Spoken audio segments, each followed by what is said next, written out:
Hermanos, vamos a ponernos de pie para poder leer la palabra del Señor. Y vamos a abrir la Biblia en Apocalipsis capítulo número 2.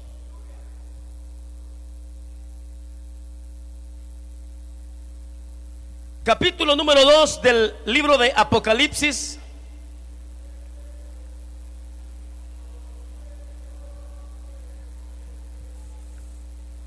Y vamos esta tarde,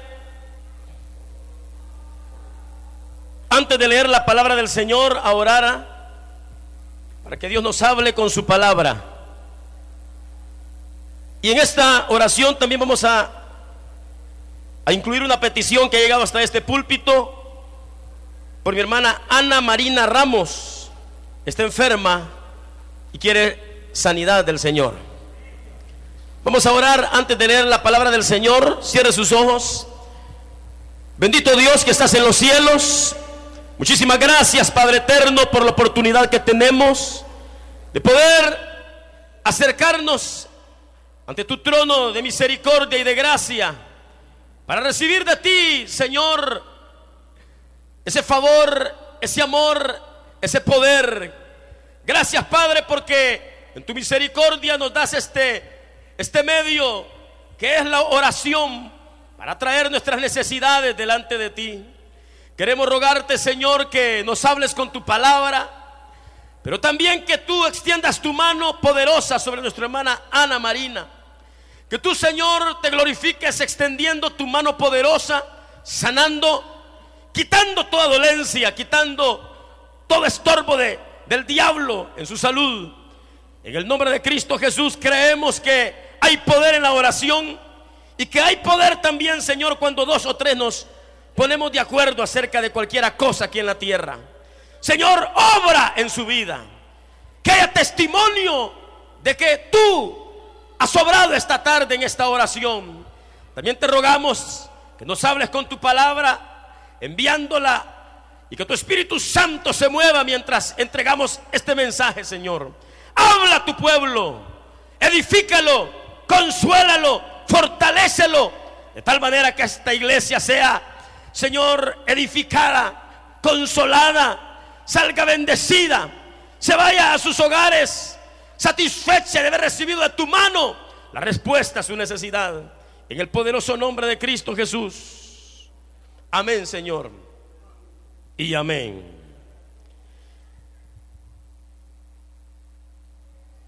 Versículo número 8 del capítulo 2 de Apocalipsis dice de la siguiente manera: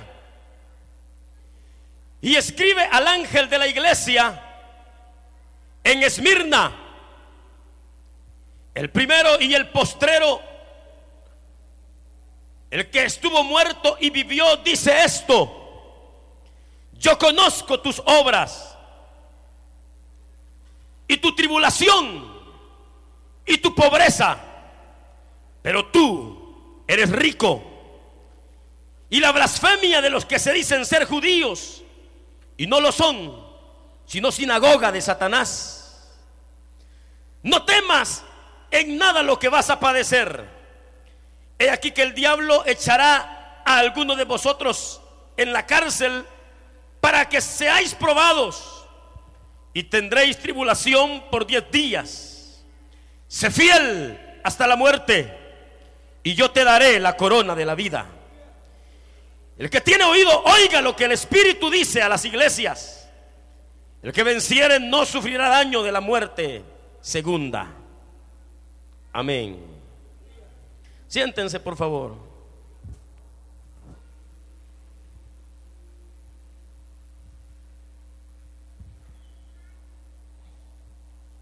En esta hora, queridos hermanos, quisiera, hermanos, suplicarles toda su atención a la palabra del Señor, pues el Señor esta tarde quiere hablarnos, y el tema de esta hora es la actitud de Cristo ante una iglesia atribulada.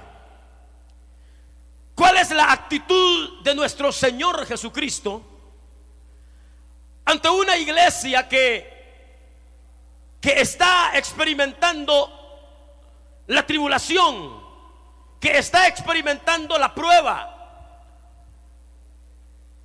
Quiero decirle en esta tarde que la Biblia habla de dos clases de tribulaciones.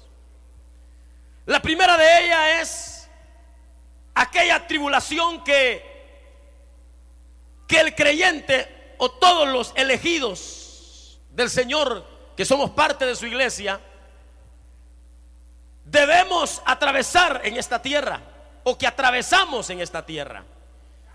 Las diferentes tribulaciones que a diario nosotros nos enfrentamos. La segunda clase de tribulación es la que la Biblia le llama la gran tribulación, que es una tribulación que ha de experimentar el mundo en el futuro, que durará 7 años. La Biblia le llama los 7 años de gran tribulación, que obviamente los cristianos nacidos de nuevo no vamos a experimentar, porque precisamente ese es uno de los objetivos que el Señor Jesús tiene en venir a levantar a su iglesia y trasladarla hacia el cielo de gloria que Él ha prometido. La Biblia dice que el Señor ha prometido. Quisiera que un diácono atendiera al niño, por favor, o una diaconisa. Pero, óigame pues, pero la Biblia enseña que Jesús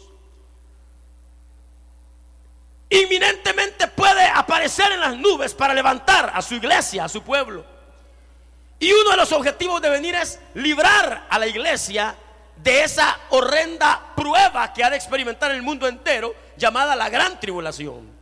Pero yo no les voy a hablar de la gran tribulación, sino de la actitud que el Señor Jesús tiene hacia la iglesia que atraviesa estas tribulaciones que hasta cierto punto son necesarias que cada cristiano atraviese en esta tierra. Dice la Biblia, hablando el apóstol Pablo, dice la Biblia de que es necesario que por muchas pruebas y tribulaciones entremos al reino de los cielos.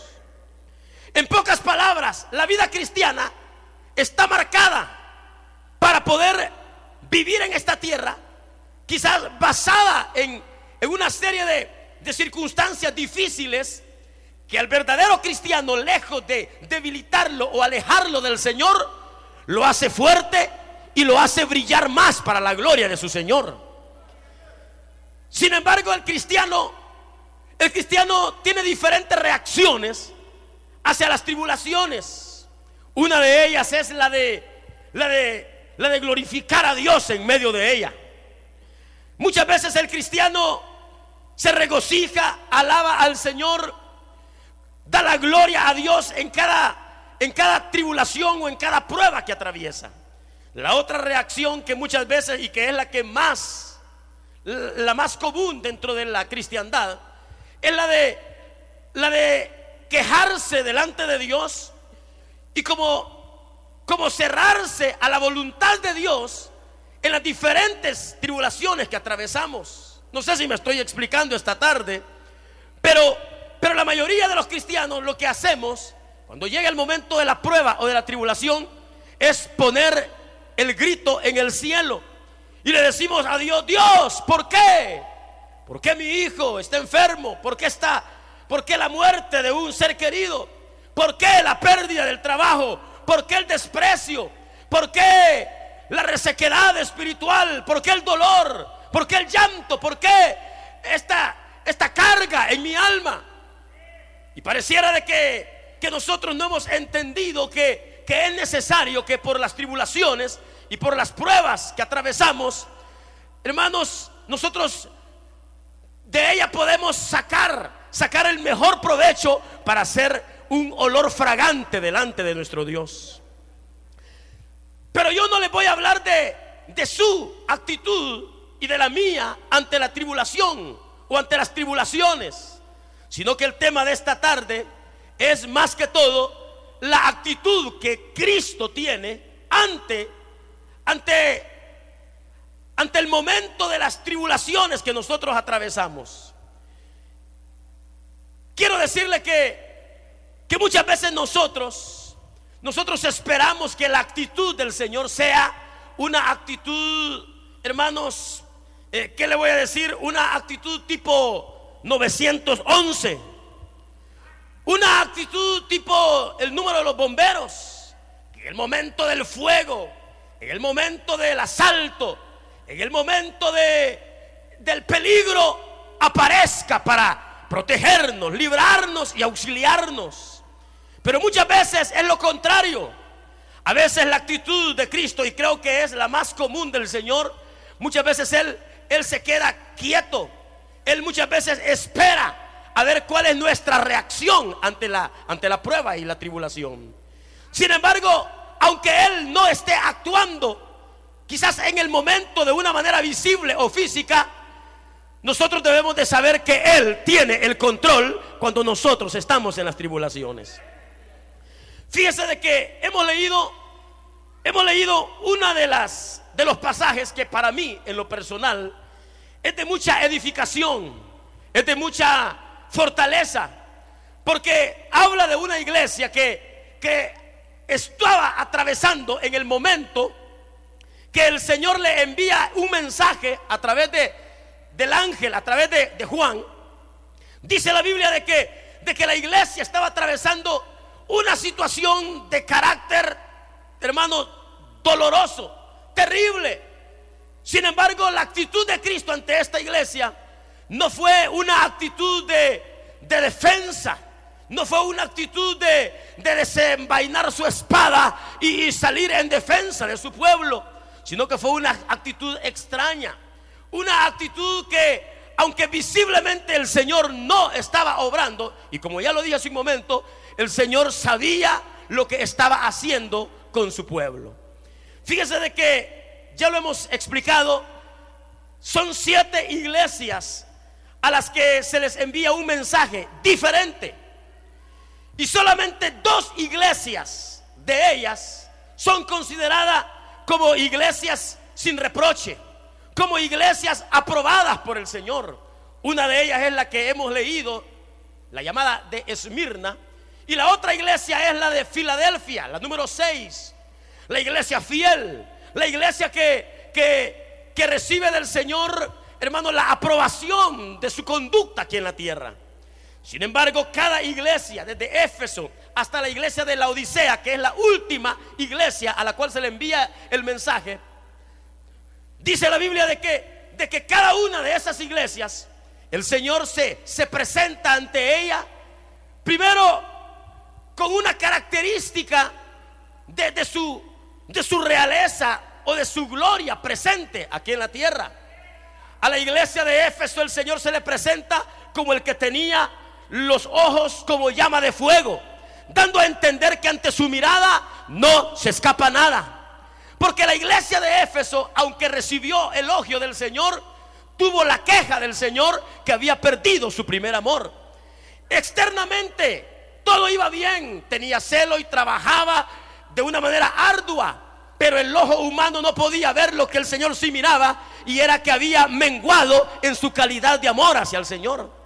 A la iglesia de Esmirna el Señor se le presenta como el primero y como el postrero, como el que estuvo muerto y vivió, aleluya, dándole a entender, hermano, la situación que la iglesia estaba atravesando. La iglesia de Esmirna, no, el Señor no tiene ni una tan sola queja contra ella, pero tampoco le da una alabanza como se la da a otras iglesias. Hay iglesias que el Señor les encomia su perseverancia, su trabajo, su dedicación, su celo, pero a esta iglesia el Señor no le dice absolutamente nada. Sin embargo, es una iglesia que para mí, en lo personal, el Señor estaba satisfecho de la calidad de iglesia que Él tenía sobre la tierra. Fíjese de que esta iglesia, el Señor le dice a Juan: escribe al ángel de la iglesia en Esmirna. Solo quiero aclarar, aunque usted ya lo sabe, que la iglesia, que cada ángel de la iglesia se refería, cuando dice escribe al ángel de la iglesia, se refiere al pastor de la iglesia. No porque los pastores tengamos alas o seamos impecables como los ángeles, sino porque la palabra ángel en el griego es ángelus y significa mensajero. Y cuando el Señor dice escribe al ángel de la iglesia, se refiere al mensajero de la congregación, o sea, la persona que entrega el mensaje de Dios, dando a entender que el responsable de la congregación es el predicador, es el ministro, es el ángel de la iglesia. Y le dice escribe al pastor de la iglesia o al ángel de la iglesia en Esmirna. Cada iglesia o cada nombre de iglesia tiene su significado. Esmirna significa mirra, así como Éfeso significa amada o deseada, y así como las otras tienen su significado, que no me voy a entretener por el factor tiempo en explicarlo. La palabra Esmirna significa mirra.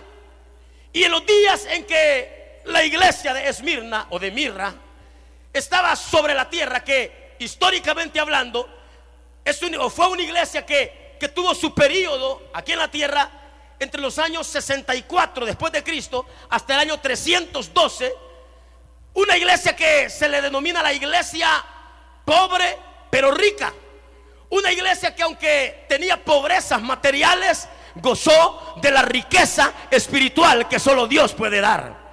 Y es una fe sólida, una fidelidad, hermanos, una firmeza ante el ambiente diabólico lleno de ataques y de pruebas y tribulaciones en la cual estaba sometida.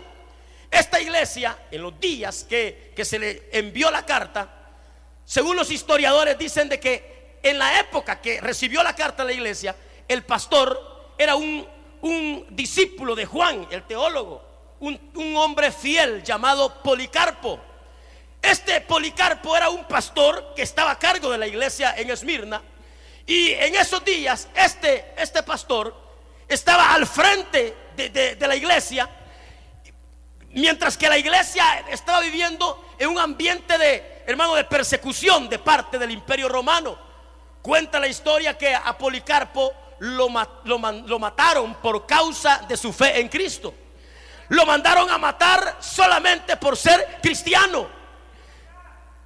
Y dice la Biblia, hermanos, de que a esta iglesia de Esmirna, el Señor le da palabras que no son nada consoladoras. Pero si tratamos de interpretar, hermanos, la riqueza del texto sagrado, nos vamos a dar cuenta que aunque no hay alabanza y aunque no hay ninguna clase de aliento, sí se mira en ella, hermanos, la intervención y la total soberana voluntad de Dios controlando aquella iglesia. Dice la Biblia, escribe al ángel de la iglesia en Esmirna y les dice palabras: el primero y el postrero, o sea, el primero y el último, como quien dice, el principio y el fin de todas las cosas. Pero luego le habla palabras como las que sigue y le dice: el que estuvo muerto, o sea, el que experimentó la muerte, el que saboreó lo lúgubre, lo trágico, lo doloroso y amargo de la muerte, pero que aún así es aquí vivo por los siglos de los siglos. Ahora, como le digo, quizás no hay aliento, no hay alabanza, pero solo saber que nuestro Señor derrotó a la muerte es para ser fieles a Él, aún cuando tengamos que enfrentar la muerte. He aquí el primero y el último, el que estuvo muerto, pero he aquí que vivo por los siglos de los siglos. Fíjese que el versículo 10 a mí me asombra. Le dice el Señor: sé tus obras, conozco tus obras, tu tribulación, tu pobreza. Pero el Señor siempre mira diferente las cosas como nosotros las miramos. Conozco tu tribulación, conozco tu pobreza, pero entre paréntesis aparece en su Biblia: pero tú, para mí, eres rico. Yo no sé si se alegra usted por eso, hermano. Aunque estés quebrado, atribulado, herido, golpeado como estés, yo no te miro así, yo te miro rico. Una iglesia pobre, materialmente hablando, porque a esta iglesia de esos años del 64 al 312 se le conoce como la iglesia que experimentó, hermanos, las persecuciones imperiales romanas. En esta época de Policarpo, cuando él pastoreaba la iglesia de Esmirna, el emperador se llamaba Marco Aurelio y mandó a matar a Policarpo.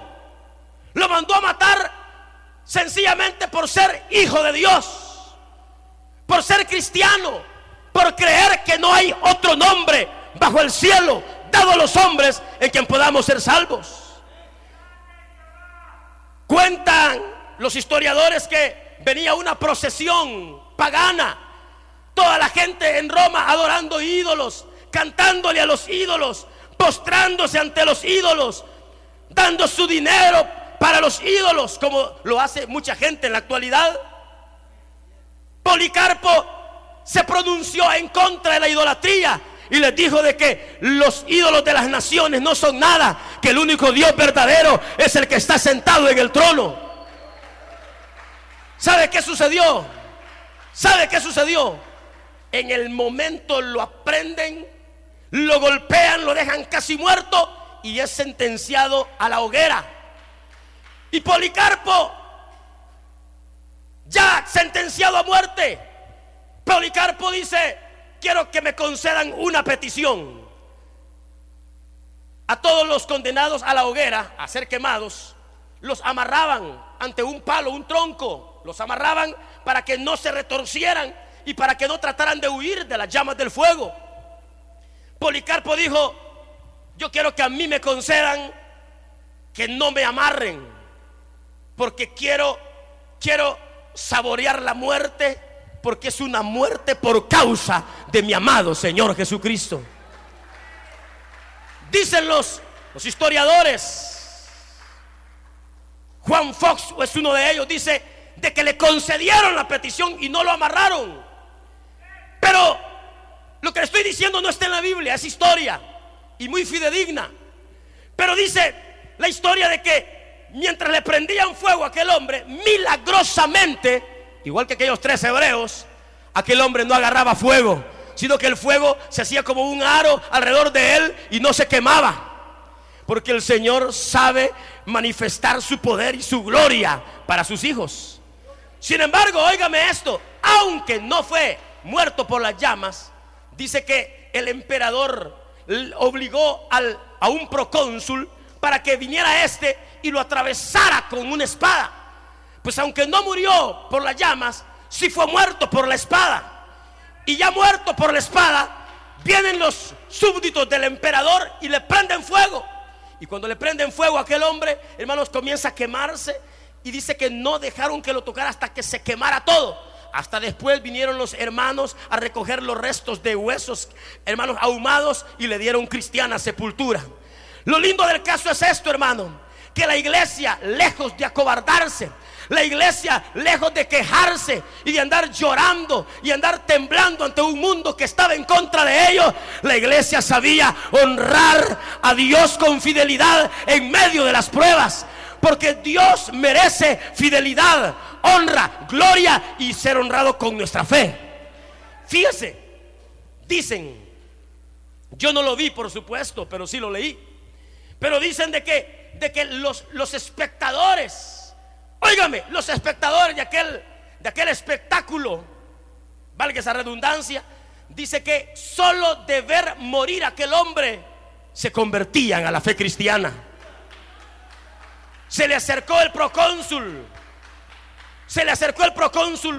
y le dice: retractate, Policarpo, que no lleguemos a los extremos de matarte. Retractate de tu fe, negá a Jesús. Y la respuesta de Policarpo ahora se ha convertido en frases célebres. No sé si usted ya la ha escuchado, pero Policarpo responde: 86 años he servido a mi Señor y ni un tan solo día Él me ha hecho mal. ¿Cómo voy a negar a aquel que me ha amado tanto? Aleluya. Usted se preguntará, qué lindo, ¿cuánto dan gloria a Dios por eso? Claro, yo sé que todos damos gloria a Dios, pero ¿no podía el Señor librarlo? ¿No podía el Señor guardarlo? ¿No podía el Señor evitar que muriera de esa manera tan atroz, tan trágica? Sin embargo, los planes del Señor son muchas veces diferentes a los nuestros. Su palabra dice que sus pensamientos no son nuestros pensamientos, que sus caminos tampoco son nuestros caminos. Pero, hermanos, dejando a un lado a Policarpo, a la congregación que ahora, hermanos, se quedaba sin pastor, el Señor le dice estas palabras, versículo 10: sé tu tribulación, no saber de conocimiento. Por ejemplo, usted sabe que yo me llamo Juan Carlos Castaneda, y yo sé que ustedes se congregan aquí, pero yo no estoy en sus zapatos, ni usted está en los míos. Pero cuando el Señor le dice conozco tus obras, va más allá de un conocer como el que nosotros manejamos. Cuando el Señor le dice conozco tu tribulación y conozco tu pobreza, es porque Él, nuestro Señor Jesús, había saboreado la tribulación y había saboreado la pobreza. Dice la Biblia que el Hijo de Dios no tenía ni dónde recostar su cabeza. También dice la Biblia que con su pobreza a nosotros nos ha hecho ricos. O sea, de que el Señor, cuando le dice conozco tu tribulación y tu pobreza, es porque Él sabía, Él había estado ahí en los momentos de tribulación. Ninguna muerte ha sido tan atroz, tan dura, tan amarga como la muerte de nuestro Señor Jesús. Y es por eso que Él le dice el que estuvo muerto, pero he aquí vivo para la gloria de Dios. O sea que Él sabía que era morir.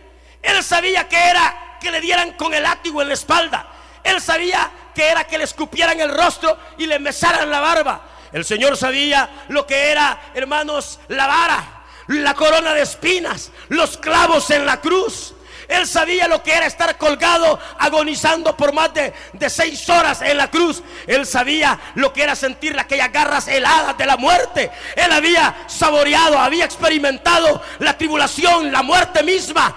Pero también el Señor había saboreado la victoria, porque dice la Biblia que al tercer día se levantó de entre los muertos y ahora está vivo para defendernos y para también alentarnos cuando nos encontremos en las tribulaciones. Si usted es curioso, no le promete librarlos. El Señor no les promete librarlos de las tribulaciones, sino que le dice: yo ya sé lo que es eso. Yo ya sé lo que son los desprecios. Ya sé lo que son las lágrimas. Ya sé lo que es el dolor. Ya sé lo que es la pobreza. Pero mire qué concepto más diferente. Fíjate, por causa del Señor Jesús, por causa de la fe cristiana, los hermanos de Esmirna habían perdido trabajos, habían perdido, sus hijos no crean que están en los mejores colegios como usted tiene los suyos. Ay, mi hijo estudia en tal universidad, mi hija estudia en tal colegio. Ay, yo lo tengo en un privado porque ahí enseñan mejor. Aleluya. No crea que así eran los de Esmirna. En las escuelas no aceptaban hijos de cristianos. En las escuelas no aceptaban, aleluyas, no aceptaban creyentes, no aceptaban cristianos. En los trabajos, no crea, hoy cuando dice sos cristiano, qué bueno que sos cristiano, le dicen a uno. Pero allá, sos cristiano. Y si así soy cristiano, ahí nomás le volaban la cabeza, hermano. Tanto que la iglesia de Esmirna no gozaba de un edificio para reunirse y ahí adorar el nombre del Señor. No gozaba de sillas como las que usted tiene acá, sentadito, tranquilo, escoge donde usted quiera. Y a veces hasta es rebelde, uno le dice hágase para adelante y se queda allá atrás. Hermano, no eran así, no tenían locales, no tenían sillas, no tenían sonido. Sin embargo, era una iglesia que, aunque andaba huyendo de los verdugos romanos, era una iglesia fiel a aquel que los había llamado.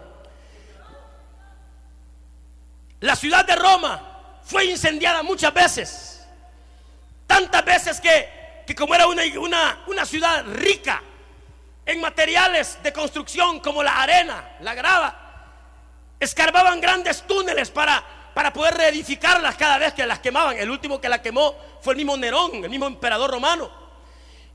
Y culpaban siempre a los cristianos de quemarla. Se dice que si una gripe llegaba, culpaban a los cristianos en esa época. Si había un terremoto, culpaban a los cristianos. ¿Saber por qué, verdad, hermano? Quizás porque cuando los cristianos oran de verdad, el lugar donde ellos están tiembla, quizás por eso. Pero, hermanos, por todo culpaban a los cristianos. Y como no, en la sociedad ellos no podían vivir, porque para la sociedad ellos eran una plaga. Donde sabían que había un cristiano, lo perseguían hasta matarlo. Los hermanos de Esmirna tenían que vivir en las famosas cuevas, lo que más tarde se les llamó catacumbas. Ahí ellos no tenían un pastor que les estuviera animando a cantar, no tenían un pastor que les estuviera animando a servirle a Dios, no tenían un pastor que les estuviera consolando con la palabra, exhortándoles con la palabra. Pero tenían al que también nosotros tenemos y no aprovechamos muchas veces, que al Espíritu de Dios, que siempre nos ayuda en nuestra debilidad. Y ahí estaban en las catacumbas, muchos de ellos ahí morían. Habían niños que nunca habían visto la luz del sol, sino que ahí nacían y ahí morían en las catacumbas.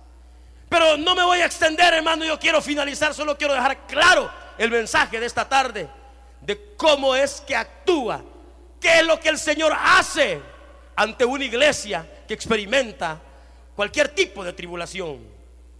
Fíjese de que el versículo 11, el Señor le dice palabras que yo sé que quizás usted no quisiera escuchar, pero aquella iglesia fiel de Esmirna le dice: no temas en nada lo que vas a padecer. O sea, no le está diciendo: mira, ya te voy a quitar la prueba, te voy a dar fortaleza en la prueba, mira, ya va a pasar, te voy a guardar, te voy a librar. El Señor le está diciendo aquí que van a seguir teniendo pruebas. Por eso le dice: no temas en nada lo que vas a padecer. Y le dice: he aquí, el diablo echará a algunos de vosotros a la cárcel para que seáis probados. Y mire esto, y todavía para variar le dice el Señor: y tendréis tribulación por 10 días. ¿Verdad que no? Aparentemente no es nada de alentador esto, ¿verdad? A veces es la actitud del Señor. ¿Cuántos de ustedes tienen alguna prueba? No me conteste, por favor. Yo sé que todos tenemos pruebas. Todos estamos en algún problema, ¿sí o no? Ya sea por causa del Señor o porque hemos metido la pata en alguna cosa. Ya sea por ser fieles a Dios o por metidos en lo que no nos importa. Pero más de algunos tenemos un problema. Pero fíjese de que aquí el Señor le dice: tendréis tribulación por 10 días. Esa palabra por 10 días significa que no para siempre será trillado el trigo, hermanos. Aleluya. Que Jehová no desecha para siempre. Significa de que la prueba es temporal. Significa de que hermanos, de que la prueba terminará. Pablo decía: las tribulaciones que hoy padecemos no se comparan a las glorias que nos esperan en el reino de los cielos. Tendréis tribulación por 10 días. Algunos de vosotros seréis echados a la cárcel. No les promete que ya no que se va a calmar la tempestad. No les promete que se van a acabar las luchas y las tribulaciones, sino que les dice de que van a ser probados. Les dice de que no teman en nada. ¿Por qué les dice que no teman en nada? Por fe, dice aquel. Pero ¿sabe por qué se lo dice? Les dice que no teman en nada porque el mismo Cristo había dicho que no temiéramos a los que matan el cuerpo, porque el alma no la pueden tocar. Más abajo en el versículo 11 dice la palabra del Señor: el que tiene oído, Oiga lo que el Espíritu dice a las iglesias: el que venciere no sufrirá daño de la segunda muerte. Aquí, hermano, a mí me llena de gozo ver esto. El Señor no da ninguna palabra de aliento, pero sí da ejemplos y nos da, hermanos, como pistas de cuál será el futuro de una iglesia que sufre la tribulación por causa del Señor. Le dice: el que venciere. ¿Sabe por qué dice el Señor el que venciere? Hoy están bien callados como siempre ustedes, pero aunque no conteste, se lo voy a decir. El Señor aquí en su palabra dice: el que venciere, porque Él ya nos hizo más que vencedores por medio de Él mismo. El que venciere, ese no sufrirá daño de la segunda muerte. Todos estamos expuestos a la primera muerte, que es la muerte física. Dice la Biblia en Hebreos 9:27 que está establecido para los hombres que mueran una sola vez.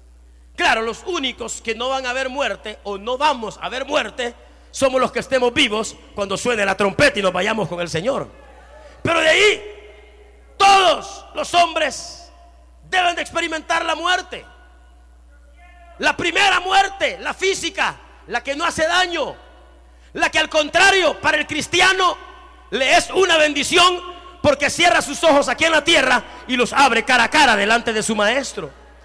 Pero la segunda muerte también es llamada la muerte segunda o la muerte eterna, dando a entender de que el que no acepta a Cristo como su único y suficiente Salvador, esta persona, después de morir físicamente, tiene que experimentar la muerte eterna, que es hermanos, estar alejados de la presencia de Dios por los siglos de los siglos.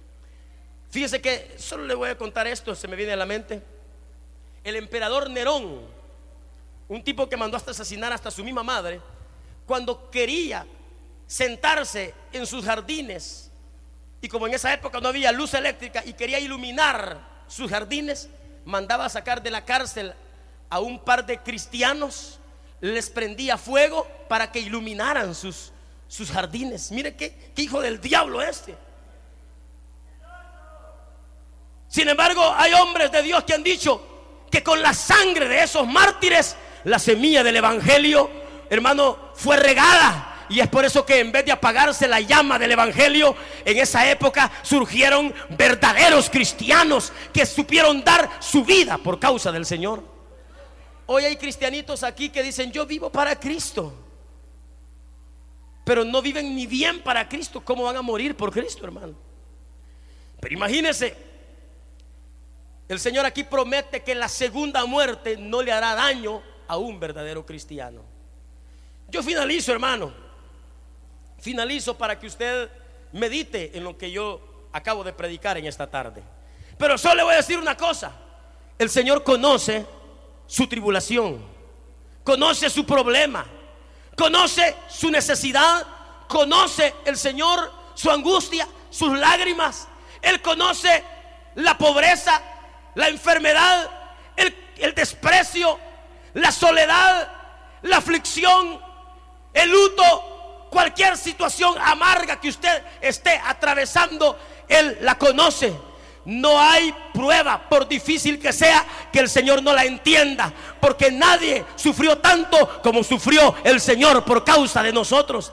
Y por lo tanto, aunque Él no nos diga nada, aunque Él se quede callado, Él sabe que de sus manos nadie nos podrá arrebatar.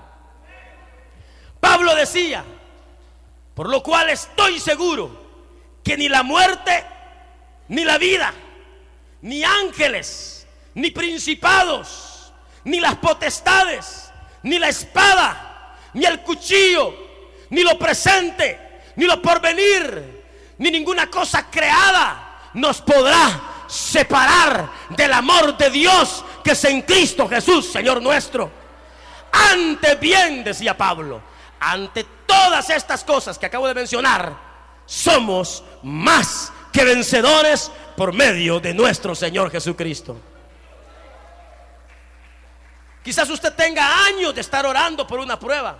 Tal vez la prueba que usted tenga sea su marido o su mujer, sus hijos, su trabajo, su vecindario, la pobreza, la debilidad, la enfermedad.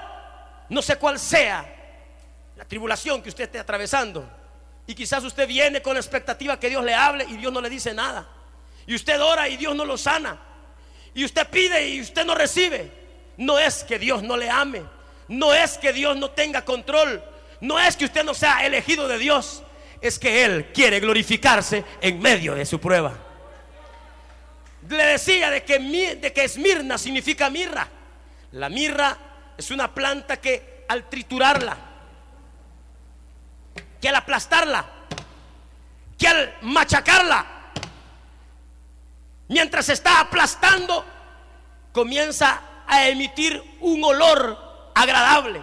Mientras no se machaca, mientras no se tritura, no hay olor fragante.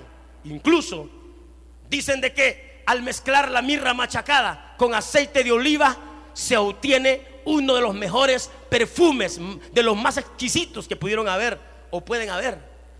Dicen también que la mirra machacada, al mezclarla con aloe, con sábila, sirve para embalsamar los cuerpos muertos, para preservarlos de la corrupción.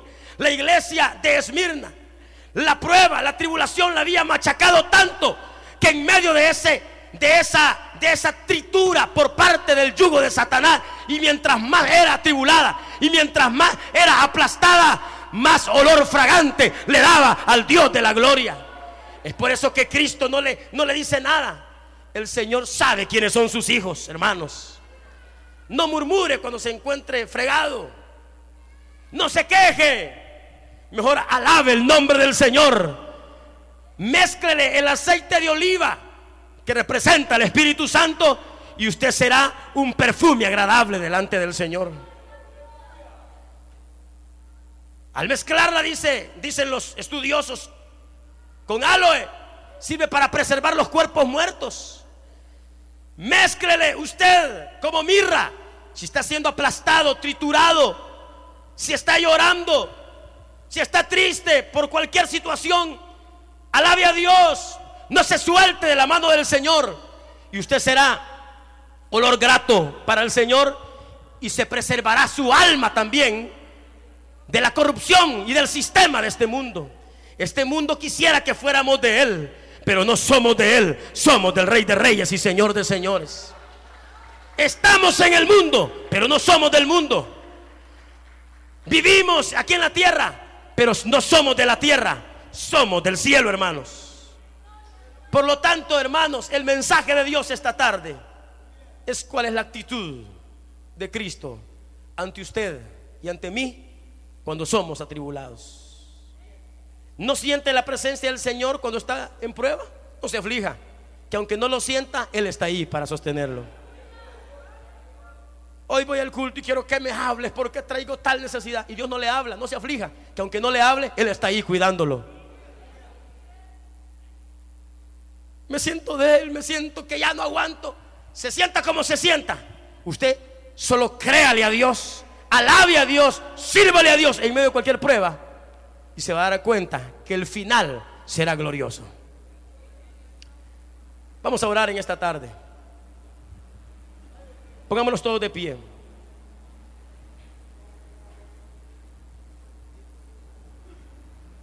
Padre que estás en los cielos, muchas gracias en esta tarde por tu palabra bendita. Señor, gracias porque queremos identificarnos en alguna manera con la iglesia de Esmirna, porque sé que como cristianos, como hijos tuyos, quizás tengamos pruebas difíciles, luchas, tribulaciones que a veces nos debilitan y nos hacen sentirnos solos y tristes. Pero hoy tu palabra nos enseña que aunque no nos digas nada, que aunque no obres para defendernos, es tu voluntad, Señor, que atravesemos las pruebas para ser olor fragante delante de ti. Señor, gracias porque tu palabra nos advierte a confiar en ti, aunque no te veamos, aunque no te sintamos. En el nombre de Jesús.